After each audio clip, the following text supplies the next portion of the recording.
తలలు ఉంచుతాం, తలలు మూసుకుందాం. దయగలిగిన తండ్రి, మీకు వందనాలు చెల్లిస్తూ ఉన్నాం ప్రభా. ఈ ప్రాతకాలం నీ సన్నిధికి రావడానికి సహాయం చేశావు తండ్రి. చక్కని పాటలతో మిమ్మల్ని స్తుతించడానికి మీరు చూపిన కృపకై మీకు స్తోత్రం చెల్లిస్తున్నాం ప్రభా. ఇప్పుడు నీ వాక్యాన్ని మేము ధ్యానించబోతూ ఉండగా తండ్రి, నాతో మాతో మీరు మాట్లాడండి ప్రభా.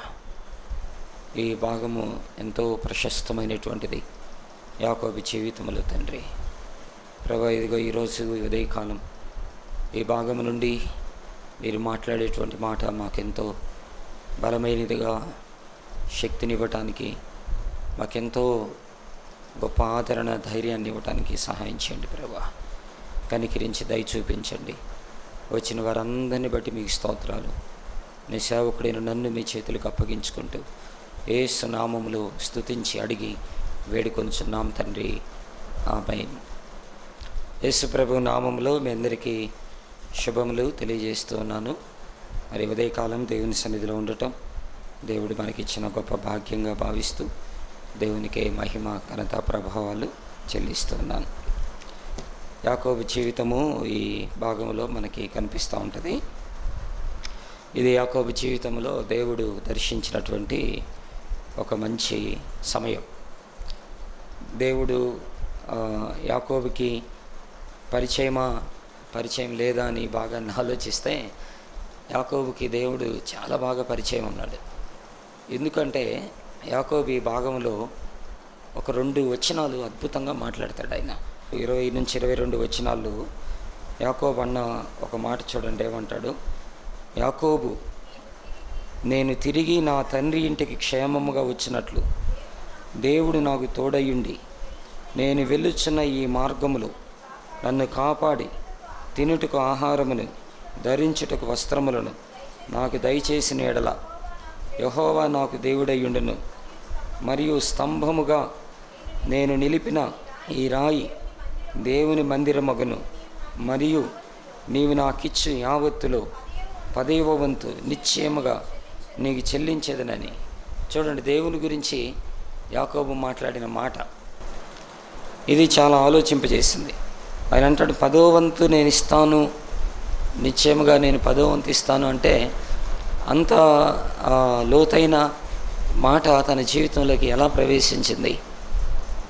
కాబట్టి యాకోబు తను ఎంతగా దేవుని యొక్క జ్ఞానముతో నింపబడ్డాడో అనేది ఈ పదం మనకి అర్థమవుతుంది. యాకోబు తన తండ్రి దగ్గర నుంచి ఆశీర్వాదాలు తీసుకొని, అంటే తన తండ్రిని మోసం చేసి ఆయన ప్రయాణమై వెళ్తున్నటువంటి సందర్భంలో జరిగినటువంటి దర్శనం ఇది, జరిగినటువంటి కళ, జరిగినటువంటి సందర్భం. అంతకుముందు యాకోబు జీవితాన్ని చూస్తే మనకి ఇలాంటి అనుభవాలు ఏమీ ఉండవు.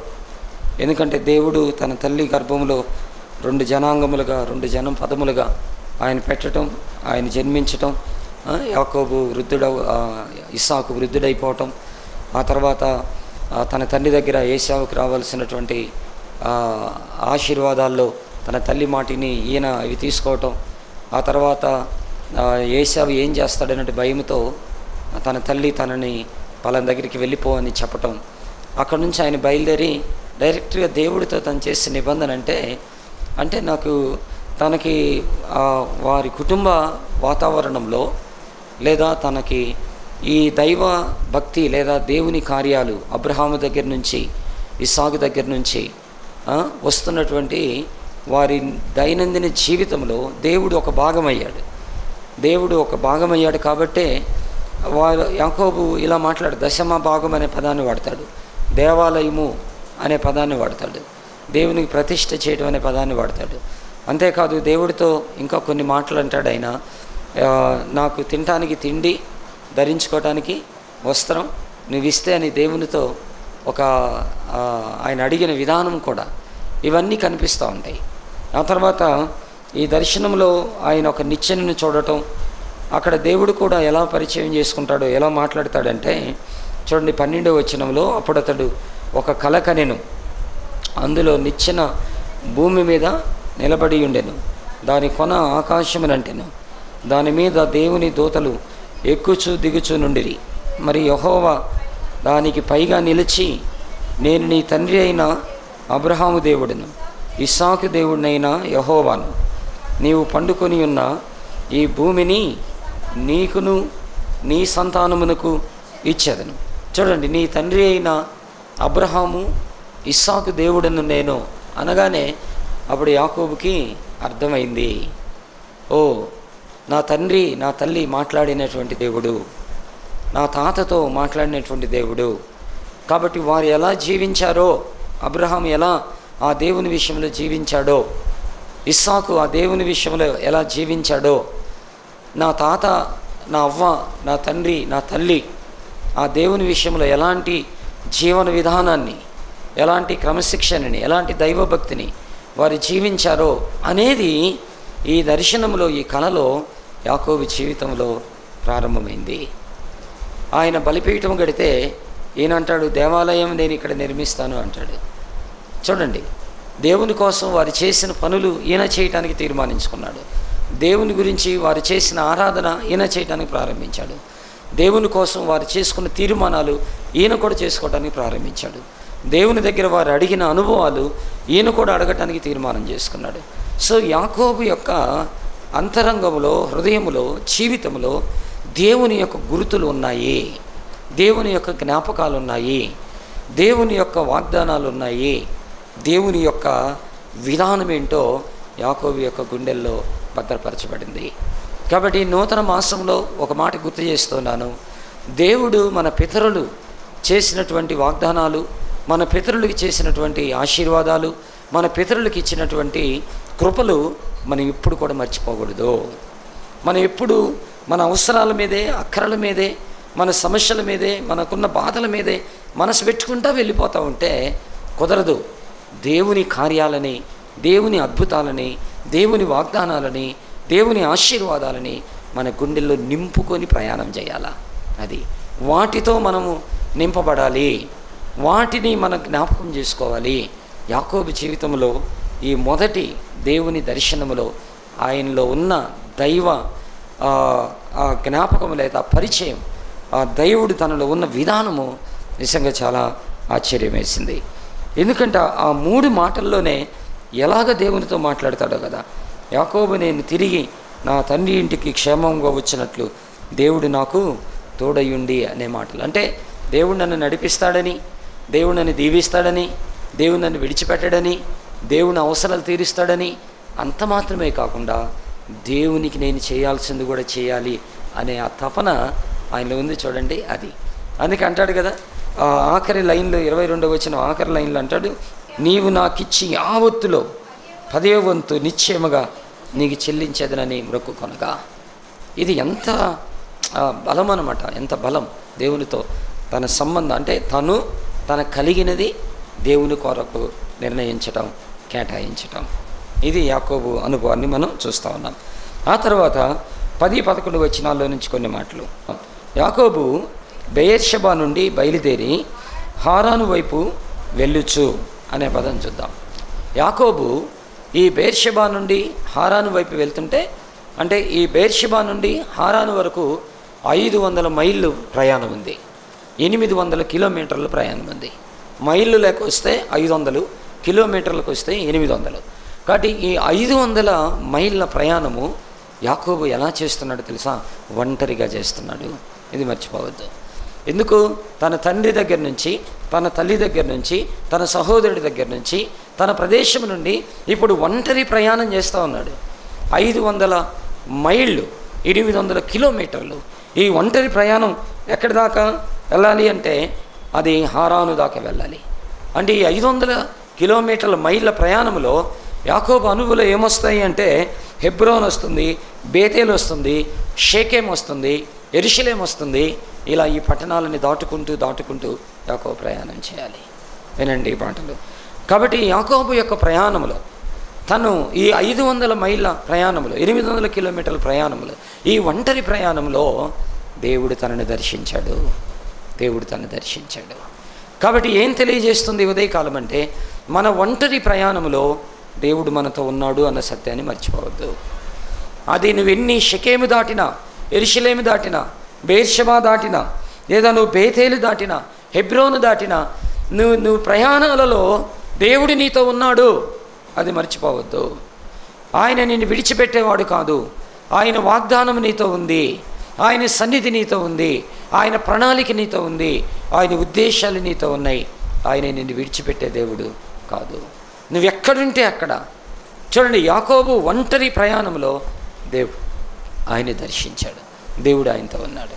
కొన్నిసార్లు నేను ఒంటరి దాన్నే కదా, ఇంట్లో నేను ఒంటరి వాడినే కదా, నాకెవరున్నారని దిక్కు, నాకెవరున్నారు, నన్ను ఎవరు ఆదుకుంటారు, అసలు నన్ను పట్టించుకునే వాళ్ళు ఎవరు అని మనం ఫీల్ అవుతూ ఉంటాం. చాలాసార్లు బాధ వేస్తూ ఉంటుంది, భయం వేస్తూ ఉంటుంది, ఏడుస్తూ ఉంటాం. కొన్నిసార్లు ఆ ఒంటరితనం ఉక్కిరి బిక్కిరి చేసే పరిస్థితులు మనల్ని ఏర్పడుతూ ఉంటాయి.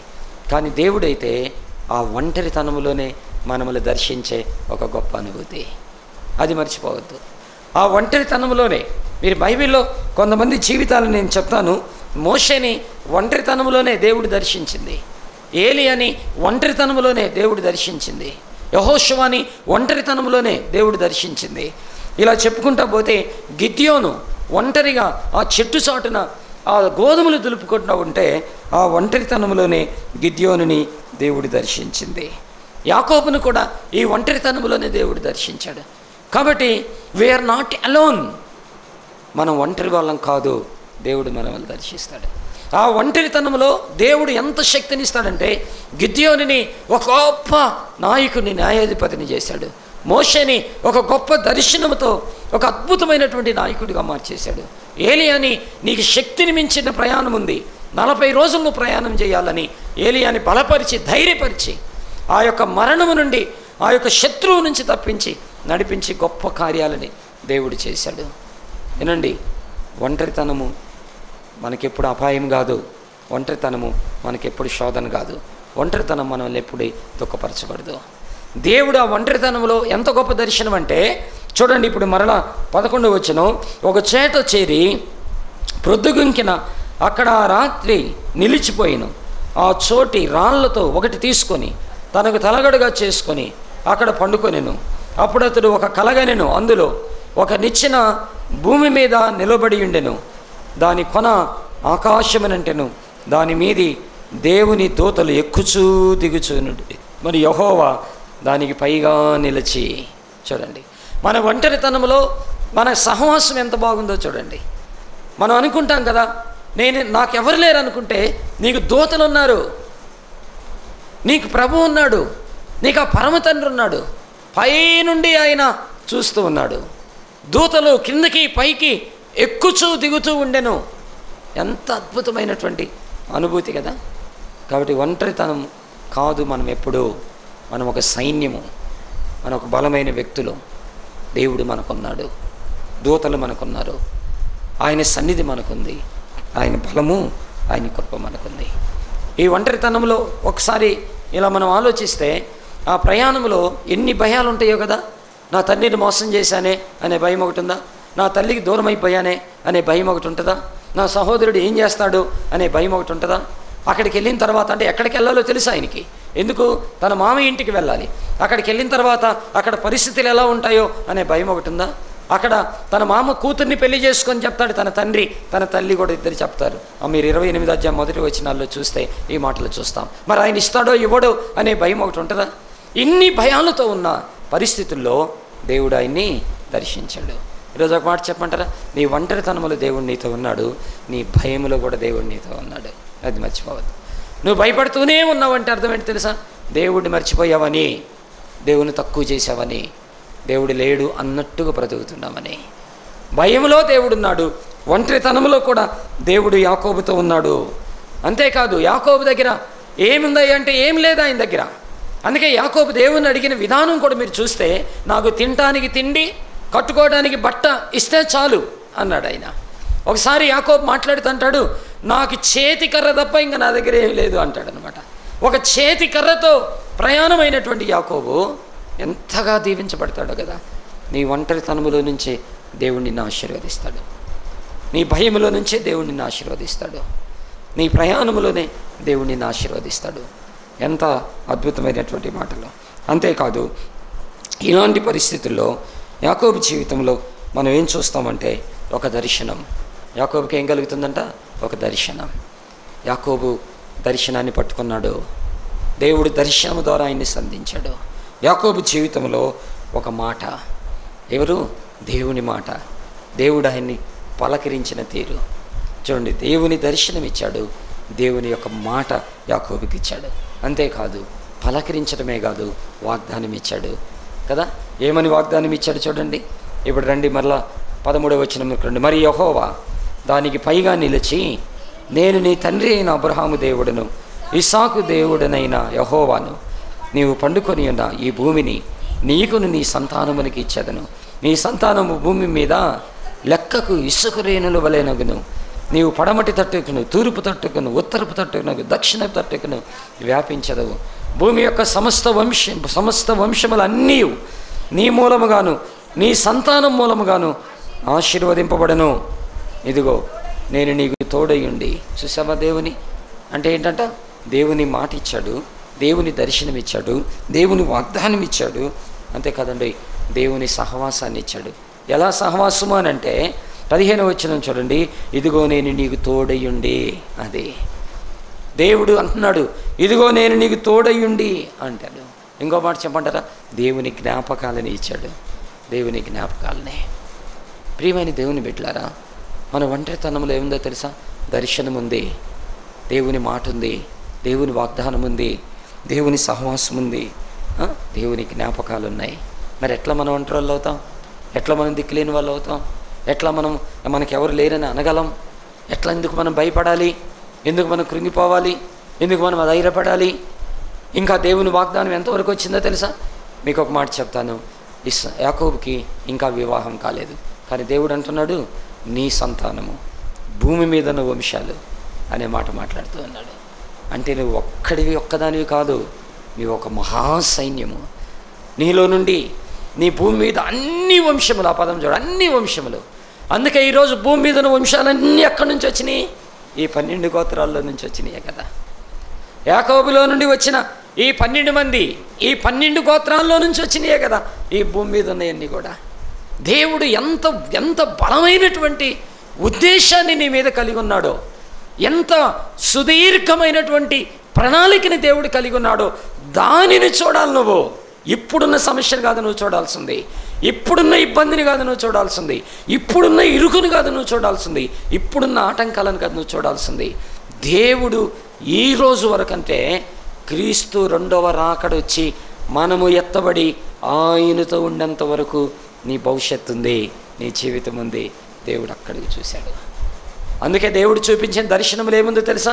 భూమి మీద నుండి ఆకాశాన్నంటే నిచ్చెనంట, అంటే స్టార్టింగ్ టు ఎండింగ్, అక్కడి దాకా, అంటే మన ఆఖరి ఊపిరి వరకు దేవుడు మనల్ని కాపాడుతానే వస్తాడు, దేవుడు మనల్ని నడిపిస్తానే వస్తాడు, దేవుడు మనల్ని ధైర్యపరుస్తానే వస్తాడు, దేవుడితో మనం సహవాసం చేస్తూనే వస్తాడు, దేవుడు మనల్ని కనికరిస్తానే వస్తాడు, దేవుడు మనం బలపరుస్తూనే వస్తాడు. ఎంత మాటలు! అయితే ఈ ఒంటరితనంలో దర్శనమిచ్చినటువంటి దేవుడు యాకోబు యొక్క ఒంటరితనంలో ఆయనతో మాట్లాడిన కొన్ని విషయాలు చూస్తే ఏముంటుందంటే 2 మాటలు అంటాడు. ఆయన ఏంటంటే యాకోబు యొక్క అవసరతలు తీర్చిన దేవుడు. ఈ మాట గుర్తుపెట్టుకోండి. ఏం చేస్తాడంటే యాకోబు యొక్క అవసరతలు తీర్చిన దేవుడు. యాకోబుకి ఏమి ఇచ్చాడండి? ఆహారం ఇచ్చాడు, వస్త్రం ఇచ్చాడు, కుటుంబాన్ని ఇచ్చాడు. యాకోబుకి వాగ్దానం చూడండి ఎలా ఉందో. కాబట్టి దేవుడు మన అవసరాలు తీరుస్తాడు. ఈ 2025వ సంవత్సరంలో ఈ సెప్టెంబర్ మాసంలో భయం వేస్తుందేమో, ఏంటి రేపు అని దిగులేస్తుందేమో. మన అవసరతలు తీర్చే దేవుడు, ఇది మర్చిపోవద్దు. రెండవది, ఆయన మనకి అభయం ఇచ్చేటువంటి దేవుడు. అవసరాలే కాదు, ఆయన నేనున్నాను, ప్రతి క్షణం నేనున్నాను, నేను దీవిస్తాను, నేను తోడుగా ఉంటాను, నేను నడిపిస్తాను, నేను చూసుకుంటానని అభయం ఇచ్చే దేవుడు. కాబట్టి మనకి ఈ మాసం ఏమీ కృంగిపోవద్దు. అసలు ఈ మాసం కాదు, మనం చచ్చిపోయేదాకా దిగులు పడాల్సిన అవసరం లేదు, ప్రభు వచ్చేదాకా కృంగిపోవాల్సిన అవసరం లేదు. నేనున్నాను అని చెప్పిన దేవుడు. చూడండి ఏమన్నాడు అంటే, ఈ 500 మైళ్ళ ప్రయాణంలో, ఈ ఒంటరితనంలో ఆయనతో ఏమన్నాడయ్యా అంటే 4 విషయాలు చెప్తాను. ఒకటి, నిన్ను విడువను అన్నాడు. ఏంటంట? 15వ వచనం చూడండి. ఇప్పుడు 15వ వచనం చూడండి ఏమన్నాడు? ఇదిగో నేను నీకు తోడయుండి నీవు వెళ్ళు ప్రతి స్థలమందు నిన్ను కాపాడుచు ఈ దేశమునికి నిన్ను మరలా రప్పించేదనను, నేను నీతో చెప్పినది నెరవేర్చే వరకు చెప్పండి ఏంటంట? నిన్ను విడువను. అది ప్రభు, నిన్ను నేను విడువను. ఎంత మంచి దేవుడు కదా! నిన్ను విడువను అనే మాట దేవుడు అన్నాడంటే యాకోబుని చూసి కాదు దేవుడు అనింది, ఆయన స్వభావం అది. యాకోబుని చూస్తే ఖచ్చితంగా విడిచిపెట్టాల్సిందే. కారణం ఏంటి? యాకోబు ఏం చేసి వచ్చాడు? ఇప్పుడు ఏం చేసి వచ్చాడు? మోసం చేసి వచ్చాడు. యాకోబుని చూడలా. ఆయన స్వభావం అది, ఆయన లక్షణం అది, ఆయన ప్రేమ అది. ఇక్కడ మనం గమనించాల్సిన మాట, దేవుడు మన పాపాన్ని చూస్తే, మన అతిక్రమమును చూస్తే, మన దోషాలను చూస్తే, మన జీవితంలోకి తొంగి చూస్తే అసలు మనము ఆయన మనల్ని ప్రేమించడానికి ఏ యోగ్యత ఉండదు, మనకి సహాయం చేయడానికి ఏ మంచి మనలో కనబడదు. ఆయన దేనిని బట్టి నిన్ను విడవను అని మాట్లాడాడంటే ఆయన స్వభావాన్ని బట్టి. అది కదా మన దేవుని ప్రత్యేకత. కొన్నిసార్లు మనకు అనిపిస్తుంది, దేవుడు నాకేం సహాయం చేస్తాడులే, ఇటటోడికి చేస్తాడా అని అని అంటాం. కొన్నిసార్లు అనిపిస్తుంది. కానీ నిన్ను నీవు చూసుకోవటం కాదు, నీ దేవుని యొక్క స్వభావం ఏంటంటే మన పాపములను అపరాధములను జ్ఞాపకం చేసుకోకుండా వాటిని క్షమించి వాటిని తొలగించి దానిలో నుండి కూడా మనల్ని పవిత్రంగా చేసి ఆశీర్వదించేటువంటి స్వభావం ఆయన స్వభావం, ఆయన లక్షణం అది. ఇప్పుడు ఒక మాట చెప్పమంటారా? ఆయన స్వభావం అది అయినప్పుడు మనం ఎందుకు ఆయనకి ఇష్టమైన బిడ్డలుగా ఉండకూడదు? మనం ఎందుకు ప్రభువా నన్ను క్షమించి అనకూడదు? మనం ఎందుకు పాపాన్ని వదిలిపెట్టకూడదు? మనం ఎందుకు దేవునికి ఇష్టం లేని వాటన్నిటిని తీసేసుకోకూడదు? దేవునికి మనం అన్యాయం చేద్దామా? మనం కీడు చేద్దామా? అలాంటి దేవుని మనం మోసం చేద్దామా? అలాంటి దేవుని దగ్గర నుంచి దూరం అయిపోదామా? అలాంటి దేవునికి లేయగానే కృతజ్ఞతలు చెల్లించి, పడుకునేటప్పుడు కృతజ్ఞతలు చెల్లించి, అలాంటి దేవునితో కలుసుకునే సమయాన్ని మనం వదిలిపెడదామా? ఈరోజు మనం ఆలోచించాలి. కాబట్టి ఏంటంటే ఆయన స్వభావం అది. మోసం చేసి వచ్చిన యాకోబుతోటి దేవుడు అంటున్నాడు, నేను నిన్ను విడవను అన్నాడు మొదటి మాట. రెండోది ఆయన ఏమన్నాడంటే నిన్ను కాపాడుతాను అన్నాడు. ఏంటంట? నిన్ను కాపాడుతాను. నువ్వు వెళ్ళే ప్రతి స్థలములో, మరలా 15వ వచనం చదువుతున్నాను, ఇదిగో నేను నీకు తోడయ్యుండి నువ్వు వెళ్ళి ప్రతి స్థలములో నిన్ను కాపాడుచు. చూశారండి, ఎక్కడెక్కడికి వెళ్ళాలి? ఆయన హెబ్రోన్కి వెళ్ళాలి, బేతేలుకి వెళ్ళాలి, షెకెంకి వెళ్ళాలి, యెరూషలేముకి వెళ్ళాలి. రకరకాల స్థలాలు. అక్కడ విగ్రహాలు ఉంటాయి, అక్కడ శత్రువులు ఉన్నారు, అక్కడ ఆయన అభివృద్ధిని వార్చలేనటువంటి వారు ఉన్నారు, ఆయన అంటే ఇష్టం లేనటువంటి వారు ఉన్నారు, కొన్నిసార్లు తిరుగుబాటుతనం ఉంటుంది. అయినా దేవుడు అంటున్నాడు నిన్ను నేను కాపాడుతాను. ఎందుకు? ఆయన స్వభావం అదే. కాపాడే దేవుడే కానీ ఆయన కాజేసే దేవుడు కాదు కదా. కొన్నిసార్లు మనం చూస్తూ ఉంటాం, కాజేసేవాళ్ళు మనుషులు, కానీ దేవుడు ఎప్పుడు కూడా మనల్ని కాజేసేవాడు కాదు, కాపాడేవాడు. ఎక్కడెక్కడ కాపాడేవాడు? దావీదు భక్తుడు అంటాడు, గాఢాంధకారపు లోయలో నేను సంచరించినా కూడా ఆయన దుడ్డు కర్ర, ఆయన దండము నాకు తోడయ్యిందన్నాడు. సింహం చేతిలో నుంచి, ఫిలిస్తీన్ల చేతిలో నుంచి, అమోరీల చేతిలో నుంచి, మోయాబీల చేతిలో నుంచి, కనానీల చేతిలో నుంచి, వీళ్ళందరి చేతిలో నుంచి, గొల్యాత్ చేతిలో నుంచి, సింహం చేతిలో నుండి, ఎలుగుబంటి చేతిలో నుండి, తోడేళ్ళ చేతిలో నుండి, ఇంకా దేవుడు అంటాడు అబద్ధికులు మోసగాండ్ల చేతిలో నుండి, నరహంతకుల చేతిలో నుండి దేవుడు కాపాడేవాడు. మీ విరోధైన అపవాది చేతిలో నుండి దేవుడు కాపాడేవాడు. కాబట్టి దేవుడు అంటున్నాడు నేను తోడుగా ఉంటాను అన్నాడు, నిన్ను విడువను అన్నాడు. రెండవది నిన్ను కాపాడుతాను అన్నాడు. మూడవది నీకు తోడై ఉంటాను అన్నాడు. ఎక్కడో ఉండి చేయబట్టుకొని బయటికి లాగటమే కాదు, ఆయన నీతోనే ఉంటాడంట. ఒకసారి ఒక పుస్తకంలో చదివాను, ఒక ఇలిస్ట్రేషన్ చదివాను. ఒక అతను దేవుడు అంటే చాలా ఇష్టం. ఆయన బాగా దేవుని పరిచర్య చేస్తాడు, సహకరిస్తాడు, ప్రార్థన చేస్తాడు, భక్తిగా ఉంటాడు. అయితే ఒకసారి ఆయన చాలా బలహీనపడిపోయాడంట. బలహీనపడిపోయి ఆయన నడవలేని స్థితిలోనికి వచ్చేసాడు. ఆ నడవలేని పరిస్థితుల్లో ఆయన దేవుణ్ణి అడిగాడు, ప్రభువా ఇక నాకు ఓపిక లేదు, ఇక నాకు శక్తి లేదు, ఇక నేను చచ్చిపోతానేమో, ఇక్కడ పడిపోతానేమో, నేను నడవలేను ప్రభువా అని నన్ను ఒక్కసారి ఆదుకో ప్రభువా అంటే ఆయనకు అసలు ఆ నీరసం తగ్గలేదంట, ఆ యొక్క బలహీనత తగ్గలేదంట. అట్లానే ఆయన నీరసంగానే ఉన్నాడు. కానీ ఆయన తన ఇంటికైతే చేరుకున్నాడంట, గమ్యానికి. అయితే తన జీవితంలో ఒకటి విషయం, ఎప్పుడు కూడా ఆయన ప్రయాణం చేసేటప్పుడు ఆయన అడుగుల పక్కన ఇంకొక 2 అడుగులు కనబడాయంట, ఇంకొక నడక అడుగులు కనబడాయంట. ఈయనకి ఎప్పుడైతే బాగలేదో ఆ టైంలో నుంచి ఆయన వెనక చూసుకుంటే ఈయన ఒక్క అడుగులే ఉన్నాయంట, కానీ ఇంకొక అడుగులు కనబడలేదంట. అప్పుడు ఆయనకు అనిపించింది అంటున్నా దేవుడి మీద, దేవుడు నాకు బాగలేని టైంలో నా తోడు ఉండకుండా నేను కష్టం వచ్చినప్పుడు నాతో ఉండకుండా, నేను అడిగినప్పుడు నాతో ఉండకుండా నన్ను వదిలేసి వెళ్ళిపోయాడు దేవుడు అని చాలా బాధపడతా ఉంటే అప్పుడు ఒక మెల్లని స్వరం వినబడిందంట. నా బిడ్డ, నువ్వు ప్రతిసారి చూసినప్పుడు నీ పక్కన ఇంకో అడుగులు కనబడతాయి కదా, ఇప్పుడు కనబడలేదు చూడ అడుగులు, అవి ఎవరు అడుగులో తెలుసా? అవి నీ అడుగులు కాదు. నువ్వు నడవలేక పడిపోతే నేను నా భుజాల మీద ఎత్తుకొని, చేతుల మీద ఎత్తుకొని నేనే తీసుకొని వచ్చాను. నువ్వు ఈ స్థితిలో గమ్యాన్ని చేరగలిగావంటే నువ్వు ఎలా నడవగలిగావు? నీ వల్ల కాదు కదా. నేను నిన్ను ఎత్తుకొని నడిచాను. నువ్వు చూస్తున్న అడుగులు నీ అడుగులు కాదు, నా అడుగులు అన్నాడంట. దేవుడు మనకి మన తోడుగా ఉండేవాడు. ఆయన ఈ 15వ వచనంలోనే యాకోబుతో మాట్లాడతాడు, నేను నీకు తోడుగా ఉన్నాను అని మాట్లాడాడు. 4వ మాట చూడండి, నిన్ను తిరిగి రప్పిస్తాను. ఇది చాలా గొప్ప మాట. ఏమంటాడంట? నిన్ను తిరిగి రప్పిస్తాను. 15వ వచనంలో అంటాడు, ఇదిగో నేను నీకు తోడయ్యుండి నీవు వెళ్ళి ప్రతి స్థలమును నిన్ను కాపాడుచు ఈ దేశమును నిన్ను మరలా రప్పించేదను. చూడండి, అంటే యాకోబు ఏమడిగాడు? అయ్యా నువ్వు మరలా నా దేశానికి తీసుకెళ్ళాలా అన్నాడు. అంతేకాదు ఇస్సాకు ఏమన్నాడు తెలుసా? మరలా నీ దేవుడు నిన్ను తిరిగి తీసుకొని వస్తానన్నాడు.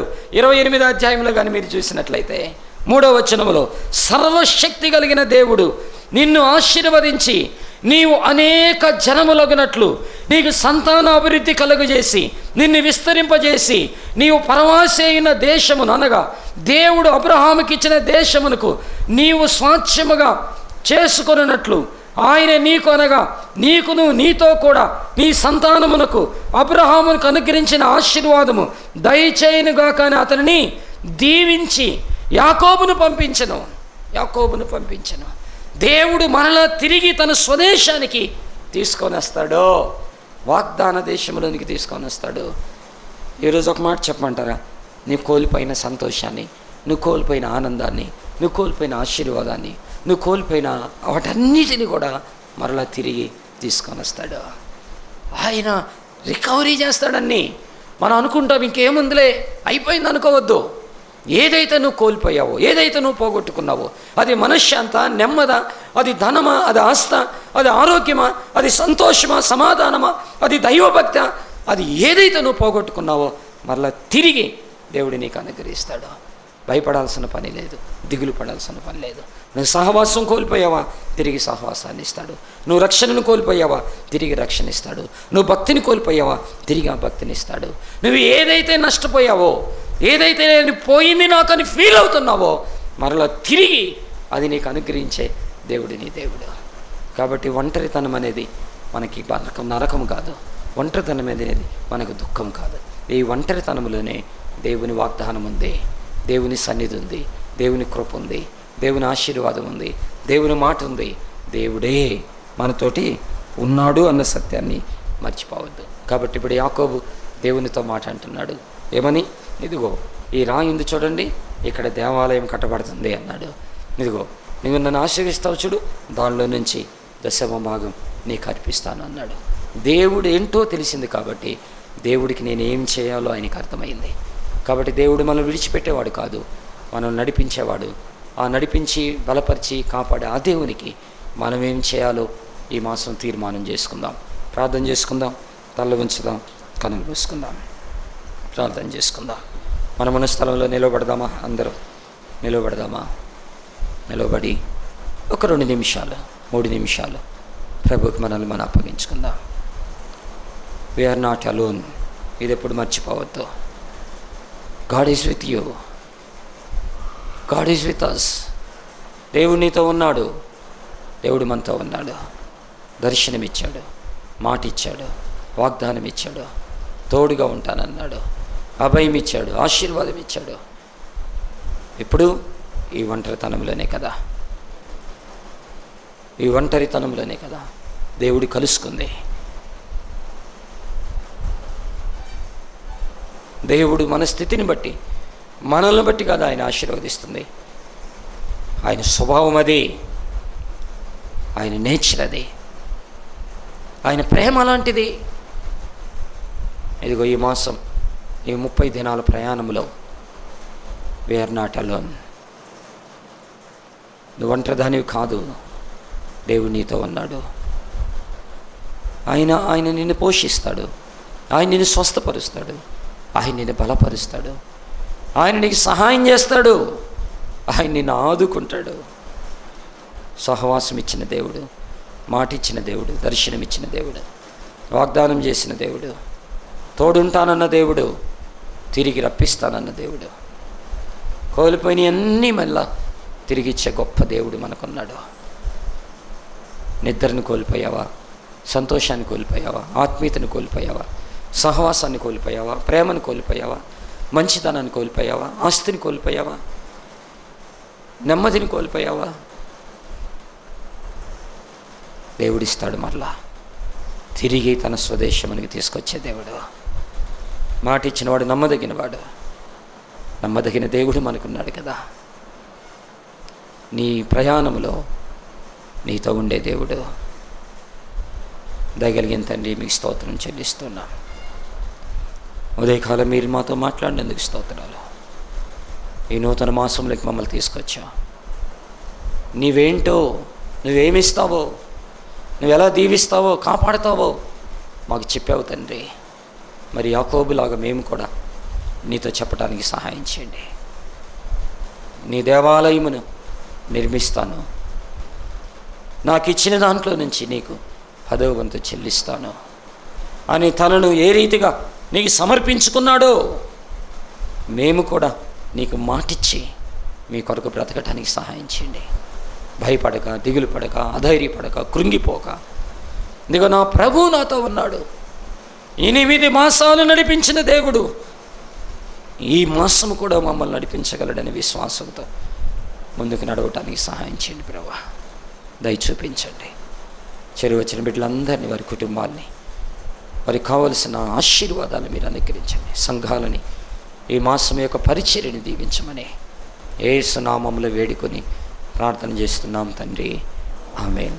మన పరమ తండ్రి అయిన దేవుని ప్రేమయు, మన రక్షకుడు ప్రభు అయిన యేసుక్రీస్తు కృపయు, ఆదరణకర్త అయిన పరిశుద్ధాత్మ దేవుని దీవెన సహాయము చెరువచ్చిన సంఘమందరికీ, ఆయన ప్రేమిస్తున్న సకల పరిశుద్ధులకి దేవుని వాగ్దానాలను చేతబట్టుకొని ఆయనకి మాట ఇచ్చి తీర్మానించుకుని బిడ్డలకని ఈ మాసము పరిచర్య అంతటికి సదాకాలం తోడై నడిపించునుగాక.